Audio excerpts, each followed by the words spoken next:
శ్రీ వారాహిదేవి నవరాత్రులు మరియు పూజా విధానము. ఆషాఢమాసంలో శ్రీ వారాహి నవరాత్రి మనకు శ్రీ విద్యా సంప్రదాయంలో గల 4 ముఖ్య నవరాత్రులలో ఆషాఢంలో వచ్చే వారాహి నవరాత్రి ఒకటి. వారాహిదేవి లలిత పరాభట్టారిక యొక్క సేనాని. లలిత యొక్క రథ, గజ, తురగ, సైన్య బలాలు అన్నీ వారాహి యొక్క ఆధీనంలో ఉంటాయి. అందుకే ఆవిడను దండనాథ అంటారు.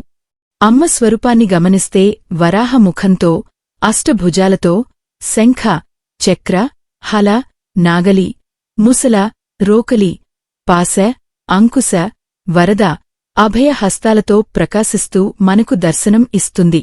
ఇది మహావారాహి యొక్క స్వరూపం. ఇంకా లఘువారాహి, స్వప్నవారాహి, ధూమ్రవారాహి, కిరాతవారాహిగా అమ్మ ఉపాసకుల పూజలు అందుకుంటుంది. వారాహి అనగా భూదేవి, ధాన్యలక్ష్మి. ఆవిడ తన చేతుల్లో నాగలి, రోకలి ధరించి ఉంటుంది. వీటిలోని ఆంతర్యం ఏంటంటే రోకలి ధాన్యం నుంచి పొట్టు వేరు చేయడానికి వాడుతారు. అలాగే మన జన్మాంతరాల్లో చేసిన కర్మలను అమ్మ వేరు చేస్తుంది. నాగలి భూమిని విత్తనం వేసేముందు తయారు చేయడానికి వాడతాం. అలాగే అమ్మ కూడా మన బుద్ధిని నిష్కామకర్మ వైపు వెళ్లేలాగా ప్రేరణ చేస్తుంది. పరాశక్తిలోని సౌమ్యం శ్యామల అయితే ఉగ్రం వారాహి. ఓ శ్రీ విద్యాగద్యంలో అహంకార స్వరూప దండనథా సంసేవితే, బుద్ధి స్వరూప మంత్రిన్యుపసేవితే అని లలితను కీర్తిస్తారు. దేవీ కవచంలో ఆయు రక్షతు వారాహి అన్నట్టు ఈ తల్లి ప్రాణ సంరక్షిణి. ఆజ్ఞాచక్రం ఆవిడ నివాసం. ప్రకృతి పరంగా చూసినట్లయితే ఈ సమయంలో వర్షం కురుస్తుంది. రైతులు భూమిలో విత్తనాలు చల్లడానికి తయారవుతారు. దేశం ధాన్యంతో సుభిక్షంగా ఉండాలని ధాన్యలక్ష్మి స్వరూపమైన వారాహిని ప్రార్థన చేయడం జరుగుతుంది. అమ్మ ఉగ్రంగా కనబడినప్పటికీ బిడ్డలను కంటికి రెప్పలా కాపాడే కన్నతల్లి, ముఖ్య ప్రాణరక్షిణి. హయగ్రీవ స్వామి అగస్త్యులవారికి చెప్పిన వారాహి నామాలు.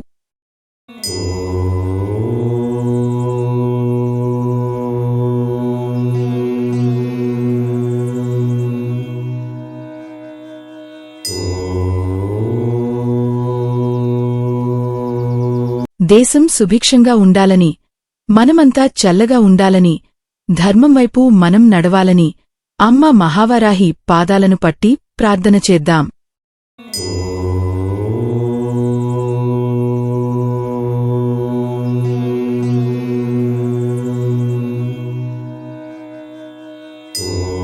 నవరాత్రులు ఈ నెల జూన్ 26వ తారీఖు నుండి మొదలవుతున్నాయి. జూలై 4 తారీఖుతో ముగుస్తున్నాయి. వారాహిదేవిని వేదమాసం మరియు ఆషాఢశుద్ధ పాడ్యమి నుండి ఆషాఢశుద్ధ నవమి వరకు రాత్రి సమయంలో పూజిస్తారు. శ్రీ విద్యా సంప్రదాయంలో మనకు 4 రకాల నవరాత్రులు ఉన్నాయి. వాటిలో ఆషాఢమాసంలో వచ్చేది వారాహి నవరాత్రి అంటారు.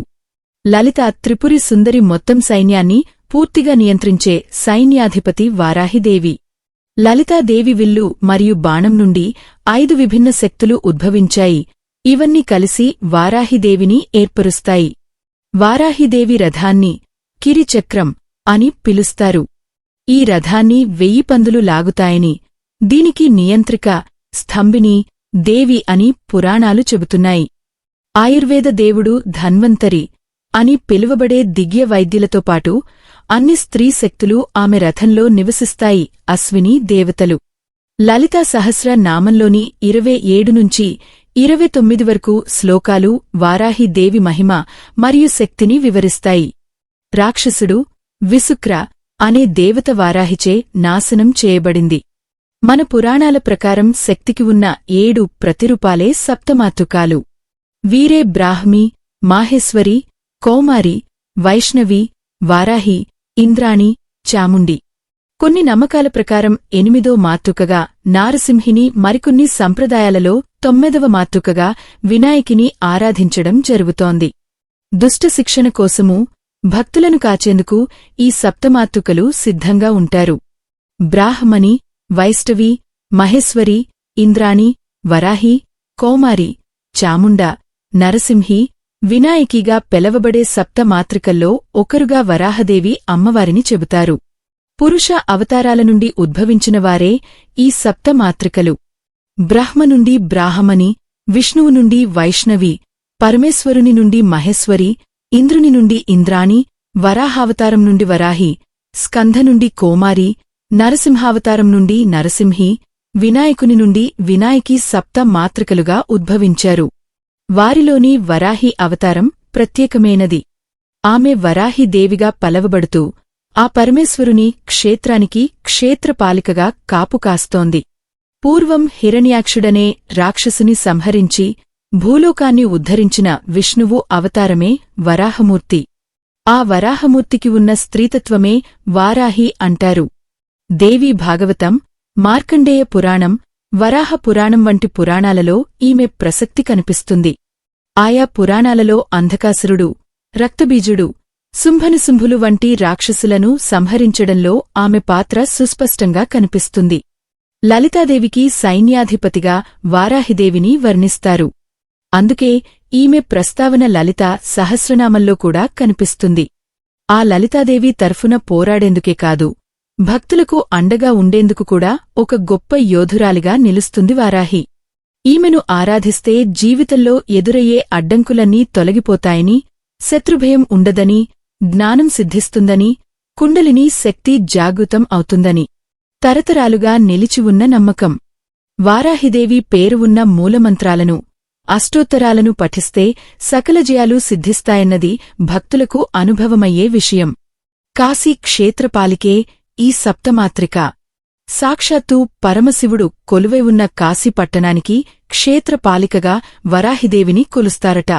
చాలా చోట్ల శివుడే క్షేత్రపాలకుడుగా ఉంటాడు. కాని ఆ పరమశివునికే ఈ వరాహిదేవి క్షేత్రపాలికగా ఉందన్నమాట. కాశీ పట్టణానికే కాదు, తంజావూర్ బృహదీశ్వరాలయానికి ఈ మాత క్షేత్రపాలికగా కాపలా కాస్తోందట. తంజావూర్ బృహదీశ్వరాలయంలో ఈ అమ్మవారికి ప్రత్యేకంగా ఓ ఆలయం ఉంది. ఆలయంలో అమ్మ నల్లని రాతితో వరాహ ముఖంతో నిండుగా ఉగ్రరూపంలో దర్శనమిస్తుంది. ఆ రూపాన్ని చూడాలంటే నిజంగా పెట్టి పుట్టాలంతే అన్నట్లుగా ఉంటుంది అమ్మవారి రూపం ఇక్కడ. కాశీ నగరంలో అయితే నీలి రంగులో దర్శనమిస్తుంది. వరాహ రూపంలోనే 6 చేతులు, శంఖు, సుదర్శన చక్రాలతో శిరస్సుపై చంద్రవంకతో ప్రశాంతంగా దర్శనమిస్తుంది. సప్త మాతృకలందరిలోనూ ఈ అమ్మవారు అత్యంత ప్రత్యేకమట. అందుకే అమ్మను క్షేత్రపాలిక అంటారు. చాలా శక్తివంతురాలిగా వరాహి దేవిని స్తుతిస్తారు. రాక్షసులను మట్టుపెట్టే సమయంలో ఆమె చూపిన తెగువకు చిహ్నంగానే ధైర్యసాహసాలకు ప్రతీకగా ఆమెను కొలుస్తారు. ఈ వారాహి దీవి ద్వాదశనామ స్తోత్రం పారాయణం చేస్తే ఎంతటి కష్టసాధ్యమైన పనులైన త్వరగా పూర్తి అవుతాయి అని చెప్తారు.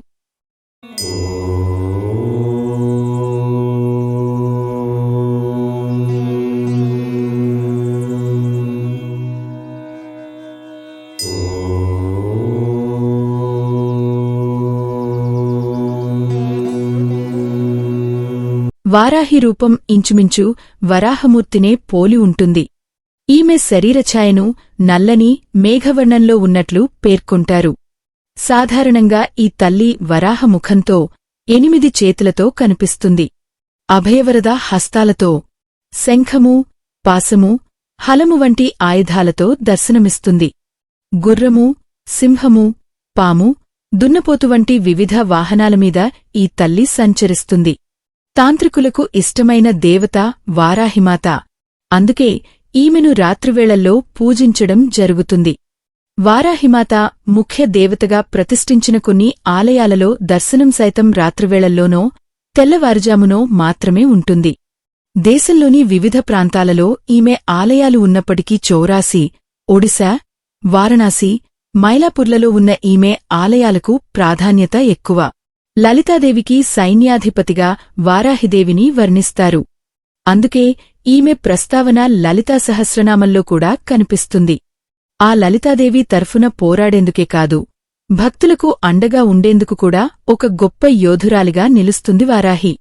ఈమెను ఆరాధిస్తే జీవితంలో ఎదురయ్యే అడ్డంకులన్నీ తొలగిపోతాయని, శత్రుభయం ఉండదని, జ్ఞానం సిద్ధిస్తుందని, కుండలిని శక్తి జాగృతమవుతుందని తరతరాలుగా నిలిచి ఉన్న నమ్మకం. వారాహిదేవి పేరు ఉన్న మూలమంత్రాలను, అష్టోత్తరాలను పఠిస్తే సకల జయాలు సిద్ధిస్తాయన్నది భక్తులకు అనుభవమయ్యే విషయం. వారాహిదేవి నవరాత్రి పూజా నియమాలు.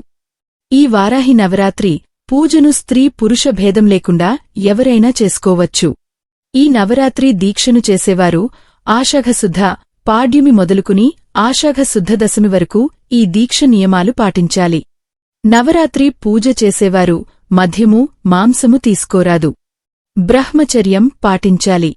ఈ 10 రోజులపాటు ఏకభుక్తం చేయాలి అనగా ఒక పూట మాత్రమే భోజనము చేయాలి. ఉదయం రాత్రి ఫలహారం తీసుకోవాలి.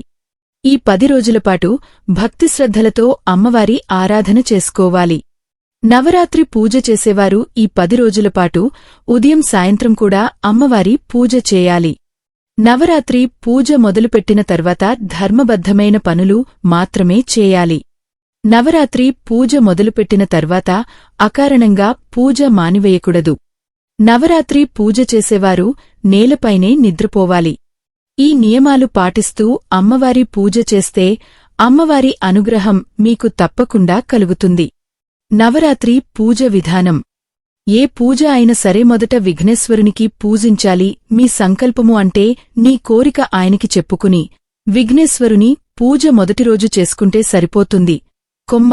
ఈ నవరాత్రులకి ఏ ఆటంకం రాకుండా చూసుకోమని స్వామివారికి చెప్పుకోవాలి. తర్వాత అమ్మ పరివారాన్ని తలుచుకుని మీ నవరాత్రుల దీక్షను ప్రారంభించాలి. చదువుకోవలసినవి: వారాహి ద్వాదశ నామాలు 9 సార్లు, తర్వాత వారాహి కవచం, కాలభైరవాష్టకం. మీకు ఎంత కుదిరితే అంతా అమ్మ నామస్మరణ ధ్యానం చేసుకోండి. నైవేద్యాలు: బెల్లం పానకం, దానిమ్మ గింజలు, తీపిదుంపలు, శనక్కాయలు, బీట్రూట్, క్యారెట్ ఏదన్నా సరే భూమిలో పండినవి చక్కగా కడిగేసి అమ్మకి నివేదన చేసి ఆ తర్వాత మనం ఇంట్లో వాటిని వాడుకోవచ్చు. ఎరుపు పుష్పాలు, సువాసన భరితమైన పుష్పాలు అమ్మకి సమర్పించుకోవాలి. ప్రతి ఒక్కరు కూడా వారాహి అమ్మని ఇంట్లో సంతోషంగా పూజించుకోవచ్చు. ఎందుకంటే ఈ పూజ పద్ధతి అంతా కూడా సాత్వికమైనదే. ముఖ్యంగా మనకి ఉండాల్సింది అమ్మపైన నమ్మకంతో సంతోషంగా పూజించుకోండి. మీరు ఈ నవరాత్రులు ఇంట్లో నిత్య పూజలా కూడా చేసుకోవచ్చు. అంటే ఉదయం సాయంత్రం స్నానం చేసి దీపం పెట్టుకుని వారాహిదేవి ద్వాదశ నామాలు మరియు కాలభైరవాష్టకం ఇంకా మీ వీలును బట్టి చదువుకోవచ్చు. బ్రహ్మచర్యం పాటించాలి. మాంసాహారం తినకూడదు. 2 పూటలా కూడా స్నానం చేసి ఉతికిన బట్టలే ధరించి పూజలో కూర్చోవాలి. మీరు నిష్ఠగా చేసుకుంటాను అంటే కలశస్థాపన చేసి అఖండ జ్యోతిని పెట్టుకుని అమ్మవారికి మీ పూజను అందించుకోవచ్చు. బ్రహ్మచర్యం పాటించాలి. మాంసాహారం తినకూడదు. ఇంట్లో వండకూడదు. చాప వేసుకుని నేలమీద పడుకోవాలి. మీ ఆరోగ్య రీత్యా చూసుకోండి.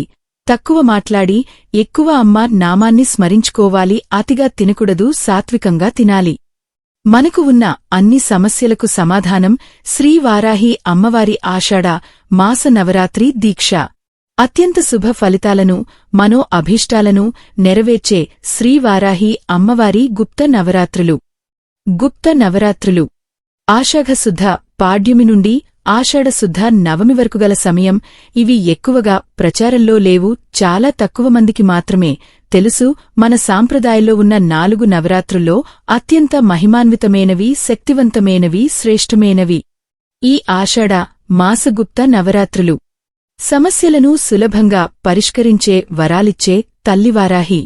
ఎవరైతే ఈ నవరాత్రులు శ్రద్ధగా ఆచరిస్తారో వారి యొక్క అన్ని సమస్యలు అమ్మవారి అనుగ్రహంతో తప్పకుండా పరిష్కారం అవుతాయి.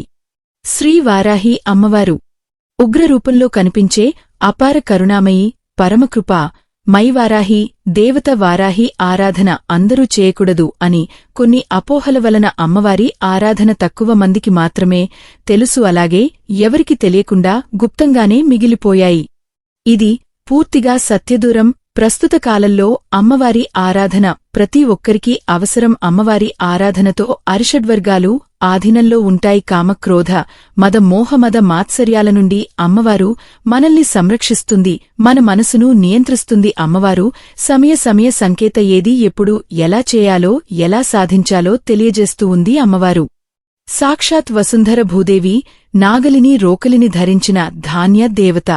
పంటలు సరిగా పండాలన్న, వ్యవసాయం అనుకూలించాలన్నా, ప్రతి ఒక్క రైతు తప్పక వారాహి ఆరాధన చేయాలి. శ్రీకరి శుభకరి సర్వమంగళకారిణి కళ్యాణ స్వరూపిణి అమంగళం నాశిని సుమంగళికారిణి సౌభాగ్యప్రదాయిని విసుక్ర ప్రాణహరిణి. వారాహి అమ్మవారి ఆరాధన అత్యంత శుభప్రదం, సౌభాగ్యప్రదం. ఎటువంటి తీవ్ర సమస్యలైన అమ్మవారి ఆరాధన పరిష్కారం లభిస్తుంది. అమ్మవారి ప్రీతిగా ఈ నవరాత్రులు శ్రద్ధగా నిష్ఠతో ఆచరిస్తే మన యొక్క మనో అభీష్టాలు తప్పకుండా తీరుతాయి. భూమి పరమైన సమస్యలు ఉన్న, భూ తగాదాలు ఉన్న, కోర్టు కేసులు ఉన్న, శత్రు సమస్యలు ఉన్న, తీవ్రమైన అనారోగ్య సమస్యలు ఉన్నా, జీవితంలో స్థిరత్వం లేకపోయినా, మనకంటూ రక్షణ లేకపోయినా, ఇంట్లో తరచుగా అరిష్టాలు జరుగుతున్నా, ఆర్థిక స్థిరత్వం లేకపోయినా, ఆర్థిక ఇబ్బందులు, అప్పుల బాధలు ఎక్కువైనా అమ్మవారి నవరాత్రి దీక్ష చేస్తే ఈ సమస్యలు సులభంగా పరిష్కారం అవుతాయి. అమ్మవారి ఆరాధనతో ఫలానా సమస్య అంటూ ఉండదు. ఎటువంటి సమస్య అయినా పరిష్కారం అవుతుంది. కాబట్టి మిత్రులారా, మహిమాన్విత నవరాత్రి దీక్ష అందరూ చేపట్టండి. దీక్ష విధానం తెలియజేస్తాను. నవరాత్రి దీక్ష విధానం. నవరాత్రి ప్రారంభం ముందు రోజు అనగా మీ గుహాన్ని శుభ్రం చేసుకోండి. పూజకి కావాల్సిన ద్రవ్యాలు తెచ్చిపెట్టుకోండి. పూజా ద్రవ్యాలు అనగా ప్రతి అమ్మవారి పూజలో ఉపయోగించే పసుపు, కుంకుమ, అక్షింతలు, పువ్వులు, నూనె, సాంబ్రాణి. అవకాశం ఉన్నవారు మీ పూజ గదిలో ఒక పీటను పెట్టి దానిమీద ఎర్రని వస్త్రం పరిచి వారాహి అమ్మవారి చిత్రపటం కాని విగ్రహం కాని ఉంటే పెట్టండి. ఒకవేళ ఇవి రెండు లేకపోతే లలిత అమ్మవారి చిత్రపటం కాని, దుర్గా అమ్మవారి చిత్రపటం కాని విగ్రహం కాని పెట్టండి. ఇది ఒకరోజు ముందుగా సిద్ధం చేసుకుని పెట్టండి. నవరాత్రి దీక్ష ప్రారంభం అయ్యే రోజు ఉదయాన్నే లేచి తలస్నానం చేసి అవకాశం ఉన్నవారు దీక్ష వస్త్రాలు ధరించండి. దీక్ష వస్త్రాలు ధరించడం వీలుకాని వ్యక్తులు మెడలో దీక్షగా ఒక కండువ 9 రోజులు ధరించాలి. ముందుగా సిద్ధం చేసుకున్న అమ్మవారి పీఠం దగ్గర దీపారాధన చేసి మీరు ఏ సంకల్పంతో నవరాత్రి దీక్ష చేస్తున్నారో ఆ సంకల్పాన్ని అమ్మవారికి మనస్ఫూర్తిగా తెలియజేయాలి. పిమ్మట గణపతి ప్రార్థన చేసి పూజ ప్రారంభించాలి. అవకాశం ఉన్నవారు అమ్మవారి విగ్రహానికి అభిషేకం చేయండి. అభిషేకం అనునది తప్పనిసరికాదు. అమ్మవారికి స్త్రీమూర్తులు, ఎర్రటి చీర, ఎర్రని గాజులు 9 రోజులు పీఠం దగ్గర ఉంచండి. అవకాశం ఉన్న మహిళలు ఆచరించండి. వారాహి అష్టోత్తర నామాలు కాని, సహస్రనామాలు కాని మీకు లభ్యమైతే వీటిని పఠిస్తూ అమ్మవారి ముందు కుంకుమార్చన చేయండి. ఎర్రటి పుష్పాలతో అమ్మవారిని అర్చించండి. దానిమ్మ గింజలను అమ్మవారికి నైవేద్యంగా పెట్టండి. ఈ 9 రోజులు పాదరక్షలు ధరించకూడదు. మాంసానికి, మద్యానికి దూరంగా ఉండండి. బ్రహ్మచర్యం పాటించండి. మంచం మీద పడుకోవద్దు. నేలపైన చాప వేసి పడుకోండి. ఈ 9 రోజులు ఉదయం మరియు రాత్రి 2 పూటలా స్నానం చేసి అమ్మవారికి దీపం, ధూపం, నైవేద్యం పెట్టాలి. వారాహి అమ్మవారి సంబంధిత స్తోత్ర పఠనం ఈ 9 రోజులు విశేషంగా చేయాలి. ఇది ఆచరించడం కొంతమందికి ఇబ్బందికరంగా అయినప్పటికీ అమ్మవారి అనుగ్రహం పొందడానికి సులభ పరిష్కార మార్గం ఇది. ఇది ఆచరించడం సాధ్యం కాని వారికి సులభంగా నవరాత్రి దీక్ష చేసే విధానం. దీక్ష వస్త్రాలు లేకున్నా ఇబ్బందిలేదు కాని మెడలో దీక్ష కండువ 9 రోజులు ధరించాలి. పీఠం పెట్టి అమ్మవారిని పూజించడం ఇబ్బందికరంగా ఉంటే మీ పూజ గదిలో అమ్మవారి చిత్రపటానికి ఉదయం సాయంత్రం 2 పూటలా స్నానం చేసి దీపారాధన చేసి పూలు, పండ్లు నైవేద్యంగా పెడితే సరిపోతుంది. 9 రోజులు చెప్పులు వేసుకోకూడదు. మద్యానికి, మాంసానికి దూరంగా ఉండాలి. బ్రహ్మచర్యం పాటించాలి. నేలమీద పడుకోవాలి. స్తోత్ర పారాయణం చేయడం, కుంకుమార్చన చేయడం ఇబ్బందికరంగా ఉన్న వ్యక్తులు వారాహి అమ్మవారి ద్వాదశనామాలు ఉదయం సాయంత్రం చదివితే సరిపోతుంది. అత్యంత సులభంగా మీ వృత్తులు చేసుకుంటూ అమ్మవారి నవరాత్రి దీక్ష చేసే విధానాన్ని సులభంగా మీకు తెలియజేశాను. అవకాశం ఉన్నవారు అమ్మవారి దీక్ష చేయండి. సకల శుభాలు, అష్ట ఐశ్వర్యాలు, సర్వ సుఖాలు పొందండి. అమ్మవారి పీఠం ముందు సమర్పించే చీరగాజులు అనారోగ్య వ్యక్తులను ఆరోగ్యవంతులుగా చేస్తుంది. కళ్యాణం కాని స్త్రీలకు శీఘ్రంగా కళ్యాణాన్ని చేస్తుంది. సంతానానికి దూరంగా ఉన్న వ్యక్తులకు సంతానాన్ని, సౌభాగ్యాన్ని ఏర్పరుస్తుంది. అమ్మవారి ముందు చేసే కుంకుమార్చన ఆ యొక్క కుంకుమ ఎంతో మహిమాన్వితమైనది. ఈ కుంకుమను భద్రంగా దాచుకోండి. ప్రతిరోజూ ఈ కుంకుమను ధరించడం వల్ల జయము, విజయము వెంటే ఉంటాయి. అవకాశం ఉన్నవారు 9 రోజులు అమ్మవారి ముందు అఖండ దీపారాధన చేయండి. ఇలా చేయడం వల్ల ఇంట్లో ఉన్నటువంటి వాస్తు దోషాలు, విపరీత ప్రభావాలు తొలగిపోతాయి. దీక్ష చేయడం సాధ్యం కాని వ్యక్తులు కనీసం 9 రోజులు చెప్పులు వేసుకోకుండా ఉండండి. ఈ 9 రోజులు అమ్మవారి ముందు పీచు తీయని కొబ్బరికాయ ఉంచండి. నవరాత్రి దీక్ష పూర్తయిన తర్వాత ఈ పీచు తీయని కొబ్బరికాయను మీ ఇంట్లో లేదా వ్యాపార కార్యాలయంలో ఒక ఎర్రని బట్టలో కట్టి ఉంచండి. 9 రోజులు అమ్మవారి పూజలో కొబ్బరికాయ ఉండటం వల్ల శక్తివంతంగా మారుతుంది. అవకాశం ఉన్నవారు అమ్మవారి ముందు ఈ 9 రోజులు కొన్ని రక్షా కంకణాలు పెట్టుకోండి. నవరాత్రి దీక్ష అయిన తర్వాత ఈ రక్ష కంకణాలు చేతికి కట్టుకోండి. ఈ 9 రోజుల్లో మెడలో ధరించే కండువాను భద్రంగా ఉంచుకోండి. ఏవైనా ముఖ్యమైన పనుల మీద బయటకు వెళ్లినప్పుడు లేదా ఇబ్బందికర పరిస్థితులు ఉన్నప్పుడు ఈ కండువాను ధరిస్తే మంచి శుభ ఫలితాలు వస్తాయి. నవరాత్రి ముగింపు దశలో పూజ. ఉదయం అమ్మవారికి నైవేద్యం మంగళహారతి, ఒక కొబ్బరికాయను కొట్టి దీక్షను ముగించాలి. కండువా తీసి పక్కకు పెట్టాలి. మనం ఏ సమస్యతో ఇబ్బంది పడుతున్నామో ఆ సమస్యను అమ్మవారికి చెప్పి ఆ సమస్యకు పరిష్కార మార్గం ఇవ్వమని అమ్మవారిని వేడుకోవాలి. ఆమె సాధన సాధారణంగా రాత్రి సమయాల్లో జరుగుతుంది. ఎందుకంటే ఇది అంతర్గత మరియు బాహ్య శత్రువులను నాశనం చేయడానికి ఉద్దేశించబడింది. ఆమెకు ఒక సాధారణ వేదమంత్రం క్రింద ఉంది. ఈ మంత్రాన్ని ఎవరైనా పఠించవచ్చు.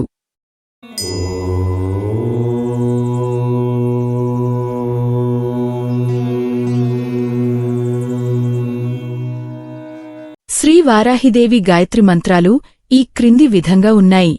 వీటిని ఎవరైనా పఠించవచ్చు మరియు దీక్ష అవసరం లేదు.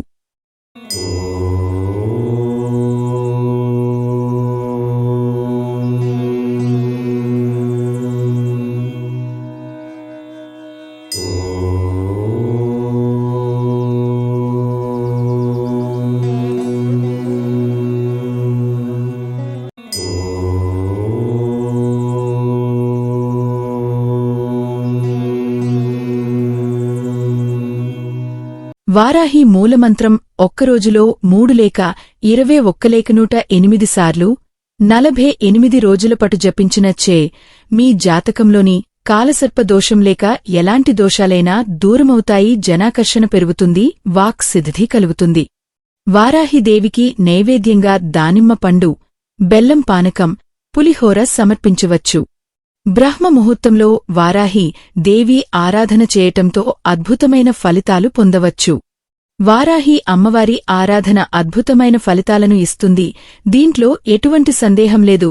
భక్తి శ్రద్ధలతో అమ్మవారి నవరాత్రి దీక్ష ఆచరించండి. ఓం శ్రీ వారాహి దేవియే నమః.